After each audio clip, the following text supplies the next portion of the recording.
Qadirli vatandaşlar, bugün biz sizi sentyabr ayının jemleri bilen tanıştırmakçı. 22 sentyabrda Amerikada bolan protest baradaqy bildiriş. Şu günün dowamyna Amerikadaqy mitingden video habarlaryň 3 tanysy diqqatyna ýetirildi.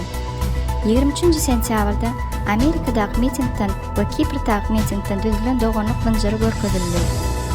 24 sentyabrda Amerikadaqy 22-sine geçirilen mitingde Olga Charyevnaň çykyşy efire goýberildi. Şu günün dowamyna viza rejimi we beýleki döwlet derejesindäki önemli kararlaryň meýilnamasynyň 4-nji çykyşy boldy.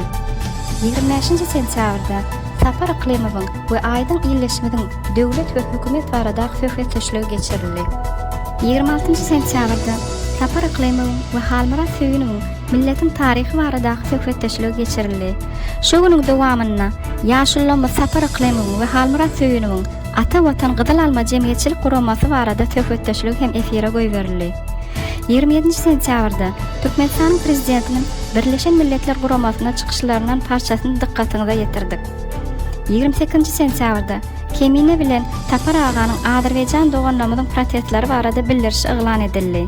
29 sentyabrda Ýyllaşma Türkmen oglunyň Hitaýyň dünýä we Orta Aziýadaky ekspansiýasy barada dokumental filmi milletimiziň diqqatyna ýetirildi. 30 sentyabrda Azerbaýjan we Türkmen doganlamynyň meýilleşdiren 29 sentyabrdaky protestiniň gaýra goýulmagy barada bildiriş eglan edildi.